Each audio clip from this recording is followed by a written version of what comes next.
OMG, kaloka! Miss Sylvia Sanchez, pinatamaan nga daw si Francine Diaz at ikinumpara kay Andrea Brillantes.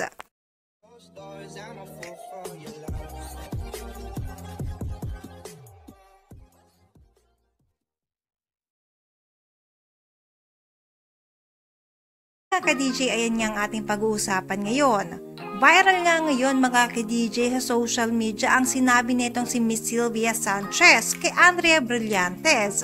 Saan mga ka-DJ? Nagkaroon na nga ng screening ang senior high kung saan pinagbibidahan nga ito ni Andrea Brillantes at Kyle Echari na talaga namang matagal nang inantay ng Kyle Drea fans. Siyempre, merong naganap na interview doon at isa nga si Miss Sylvia Sanchez. Sana interview dito at of course, meron siya nakakagulat na sagot kung saan sinabihan niya si Andrea Brillantes ng ganito.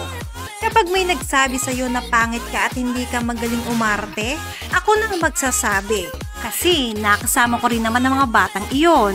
Andrea Brillantes, mas maganda ka doon.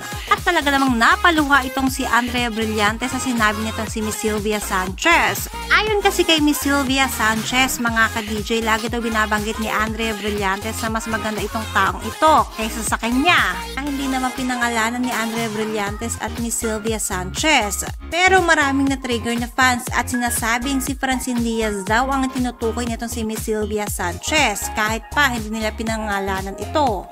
Kasi nga mga ka-DJ, matatanda ang nagkaroon ng issue itong si Andrea Brillantes at Francine Diaz at alam naman natin hanggang ngayon ay hindi pa okay ang kanilang friendship.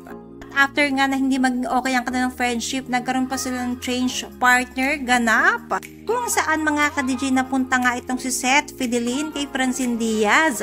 At nawalan na nga ng partner itong si Andrea Brillantes.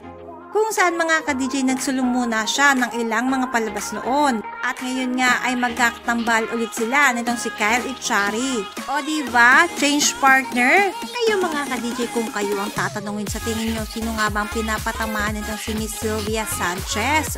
Totoo nga bang si Francine Diaz o hindi? At kung kayo ang tatanungin mga ka-DJ, sino nga bang mas maganda? Si Francine Diaz nga ba?